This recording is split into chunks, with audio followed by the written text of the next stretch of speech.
Hey everyone, and welcome to another video. Today we're going to be taking a look at Nvidia's Quadro P400, which is a Pascal based Quadro from 2017. With 2 gigs of GDDR5 memory on a 64-bit wide bus, it uses the GP1010 core, which is the exact same GP1010 core that the 1050 Ti uses, except it's kind of heavily cut down compared to the GTX card. Shader count takes a hit from 768 down to only 256 on the P400. TMU and ROP count also takes a big hit as well, down from 48 and 32 respectively to 16 and 16.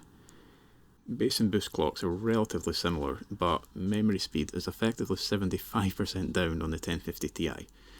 The P400's GDDR5 runs at only a GHz, effectively 4,000 megatransfers per second, compared to just over 7,000 megatransfers per second on the 1050 Ti.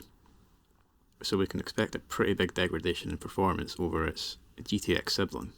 Price is also a bit of an issue as well, as the lowest I've seen the P400 go today, at least here in the UK anyway, is about 90 to just over £100.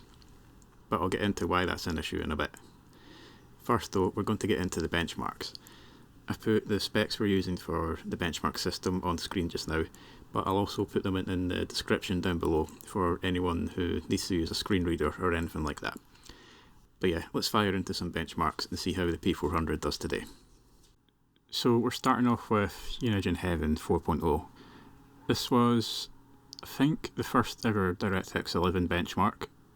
Don't quote me on that because I'm not entirely sure, but we're running this at 1080p with the medium and normal settings with no anti-aliasing. If you want to run the test yourselves on your own hardware to compare to the score the Quadro P400 manages, which after 3 runs, the Quadro P400 manages to average 502.7 points.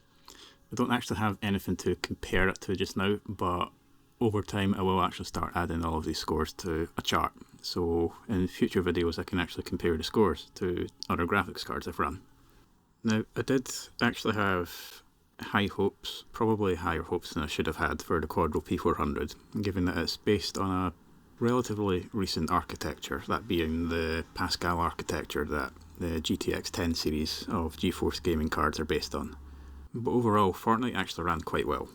I decided to use 1080p with 70% scaling with the performance rendering mode, but I've also set view distance to epic and textures to high. And overall, the game did seem to run quite well with this. There was minor micro stuttering throughout, but that was kind of only noticeable when you were actually looking for it, otherwise you're not going to notice that at all. FPS wise, the game would only dip as low as the mid 70s, and that was when a lot was happening on screen. We were getting some noticeable stuttering in the sort of holding area before the battle bus actually launches, but other than that, the game actually ran quite smooth. FPS was mostly always over 100 FPS and up. After about 15 minutes of gameplay, we managed to average 111 FPS with percentile figures of 36.9 and 27.7 FPS. So overall, Fortnite is actually running quite well here on the P400, considering how cut down it is from the 1050 Ti, and the fact that since the Unreal Engine 5 update, Fortnite has become quite a hard game to run. With Forza Horizon 5, I knew the game would run because the P400 supports DirectX 12, but I wasn't actually expecting it to run that well, and definitely not expecting it to be playable, which it did actually turn out to be. So we're using 1080p with the very low preset here, and I've had to use FX CAS at the ultra quality level. I did try to use FSR, because the game supports AMD's FSR 2.2, but no matter what setting I ran, even ultra performance with that, FSR 2 actually ran worse than just running at native 1080p. We're averaging 37.5 FPS with 28.9 and 24.2 FPS, 1% and 0.1% lows respectively. The only real problems actually came in sort of open world driving, but even then they're not particularly noticeable. There were minor hitches throughout open world driving, but like I said, you're not really going to notice them at all. It's far more stable in the race though. I'll actually put the frame times up on screen here and you can see what I mean. This point here was when I was actually in a race, and you can see how much more stable the frame times were than the frame times on the left hand side here, which was the open world driving. But yeah, even the open world driving, like I said, you're not really going to notice the stutter in there at all. The only other issue I saw was a sort of momentary dip into the high 20s FPS in a race sort of deep within the sort of small town area. But other than that, we're looking at high 30s to mid 40s FPS throughout. The GT5 actually manages to average almost 60 FPS and does pretty well in the percentile figures as well, 45.6 and 41.6 FPS respectively. And we're not even having to use resolution scaling either. The P400 is managing native 1080p here. We are having to use the normal settings, which are effectively the game's lowest settings, but we are managing to keep things like the density, variety and distance sliders at 100%.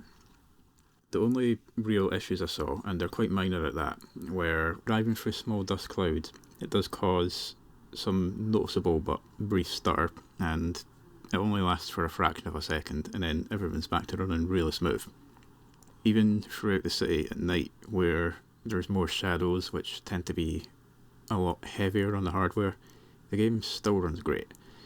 Generally we're seeing FPS in the mid 40s to the low 60s throughout the game, and it's even managing to hit 70 plus FPS in certain parts as well.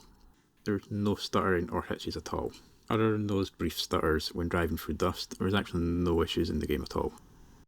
Now, the Witcher 3 Wild Hunt, specifically the next gen version of it, I did initially try to run it at 1080p native with medium settings, not because I thought it was actually going to run, but I just wanted to see what it would actually be like, and well, yeah, you can see we're only getting about 6 FPS here, so not great.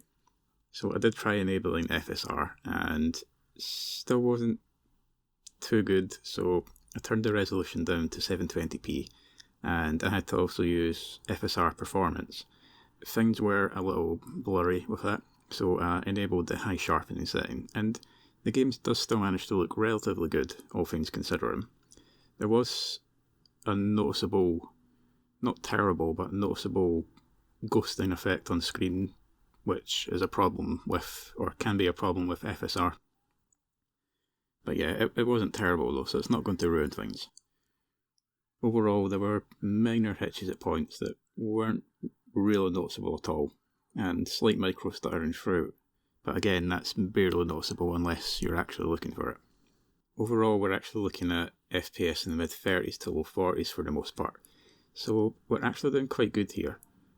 The lowest the FPS will dip is within the sort of highly detailed village areas, where it will dip to about the mid to high 20s, but again, performance still isn't terrible, so you could definitely put up with that. The only other issue I think I should mention is the fact that the controls were possibly a bit laggy. I haven't played the next gen update, and it's been a while since I played Witcher 3 at all, so I can't remember if that's just what the controls are like, but to me they did just feel a bit laggy. But yeah, with 37.7 FPS on average, with 25 and 19.7 FPS percentile figures, The Witcher 3 Wild Hunt runs surprisingly well, although you do kind of have to degrade the graphical quality quite a bit to do that. But for a card that is effectively a heavily cut down 1050 Ti, it's actually doing reasonably well here. And lastly, it's onto Rainbow Six Siege, which is well known for getting comically high frame rates if you're a fan of Gamers Nexus. It's not quite the same story for the P400 though. Unlike GT5, it's not able to run with native 1080p, so we're having to use FSR performance, and that is FSR 1 rather than FSR 2, so things are going to look a bit blurrier than they would in games with FSR 2. Not that the game actually looks bad, because surprisingly the game still looks actually really good. But otherwise we're running the game with Vulkan and the medium preset. Image quality aside, the game actually runs really well. We're averaging 46.7 FPS with 37.6 and 35 FPS, 1% and 0.1% lows. So performance is actually pretty consistent. You're not going to notice any issues at all. No stuttering, no hitches. The game runs It just runs really good. I played through a couple of online death matches and didn't see any issues at all. So overall, I'm actually really impressed with how well Rainbow Six Siege ran. So overall, I'm actually really impressed with how well the Quadro P400 did today. You will have to turn down the graphics settings, in some cases quite a bit, like with the next gen update for The Witcher 3, but you can actually still run even pretty modern games at relatively playable frame rates. The big thing I feel which completely negates all of that though is the fact that here in the UK I haven't seen the Quadro P400 go for any less than about 90 to just over £100, and considering you can get a GTX 1050, a 2GB GTX 1050 for £60 here in the UK on CEX, which is a second hand site we have here, it makes the P400 really not good value at all. You would be much better off just going for a GTX 1050. In fact, the GTX 1050 Ti, which will get you even more performance, is only £15 more than the 1050 here on CEX. So yeah, that makes the P400 an even worse option for value. But that's going to be all for today, so if you enjoyed the video, I'd really appreciate a like and subscribe to the channel, especially if you would like to see more content like this. If you would like to support me in creating these videos, I'll put my Ko-fi link on the screen now and link it in the description below. But otherwise, hopefully you enjoyed the video today, and hopefully I'll see you in the next one.